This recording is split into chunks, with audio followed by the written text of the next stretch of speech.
तो यहां दो बेहद के बाप बताए हैं।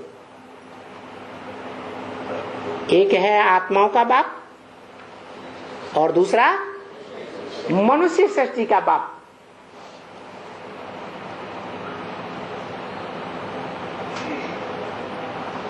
आत्माओं का बाप 84 जन्मों में जीवन धारण करता है, करता है? वो तो जीवन धारण करता ही नहीं। और जिसमें जीवन धारण करता है वो जीवन तो पतितम कामी कांटे का जीवन है या पावन मनुष्य का जीवन है? अरे जिस तर्ण मुकर्रर में प्रवेश करता है वो पतितम कामी कांटे का जीवन होता है या पावन होता है? देवता है? पावन देवता होता है? नहीं। सृष्टि के अंतकाल तक, संपूर्ण अंतकाल तक वो आत्मा इस पतित सृष्टि में ही रहेगी या पावन दुनिया में चली जाएगी? पतित सृष्टि में रहेगी। क्यों? क्योंकि वो मनुष्य सृष्टि का बाप है।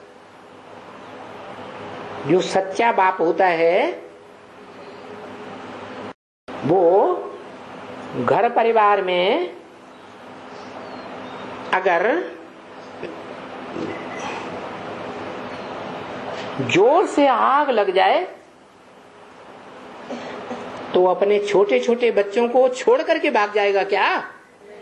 है?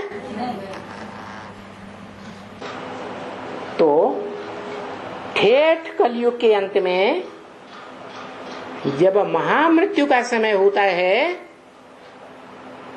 तो ये सारी मनुष्य की सृष्टि भयंकर कामाग्नि में जलने लग पड़ती है। जो बाबा कहते हैं बंदरों से भी बदतर बन जाते हैं। जैसे बंदर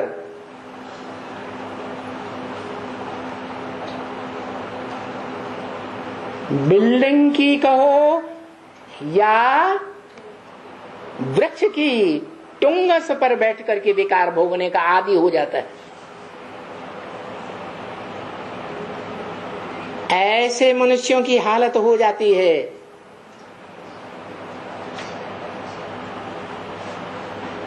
और उनके बीच मनुष्य सृष्टि का बाप भी किस रूप में गाया जाता है? विषपायी रूप में गाया जाता है या अमृत पीने वाला दिखाया जाता है? विषपायी दिखाया जाता है। विष किसे कहा जाता है? विष कहा जाता है पराई स्त्री और परपुरुष के इंद्रियों से भोग को विष कहा जाता है, जिससे पतन ही पतन होता है। आत्मा का उत्थान हो ही नहीं सकता।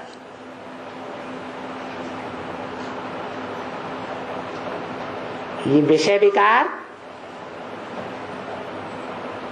विदेशियों के संग के रंग से भारत में आते हैं।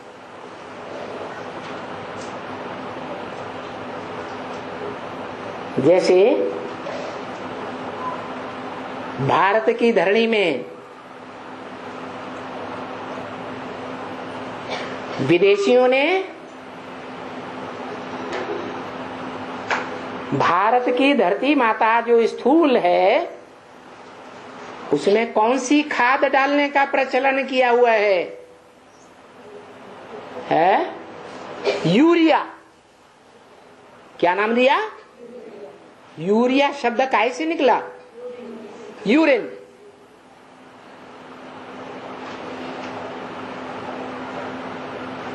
अब वो चाहे बेहद की यूरिन कहो, विकारों की, जो बाबा बोलते हैं मूत पीने की आदत पड़ी हुई है,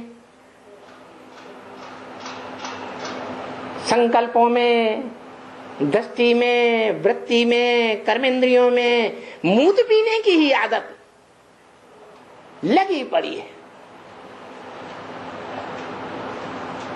बोला है सुबह से लेकर शाम तक 10, 20, 50 दृष्टि की भूलें तो रोज ही करते होंगे। दृष्टि का व्यभिचार।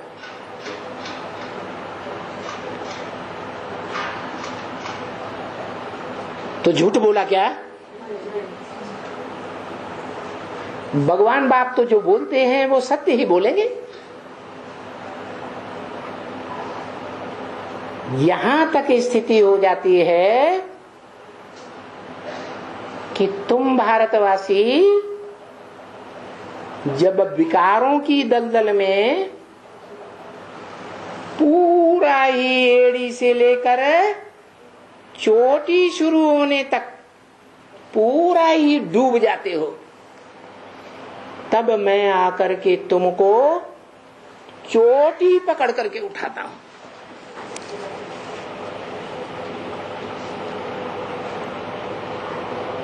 अब नाम तो सुना होगा चोटी।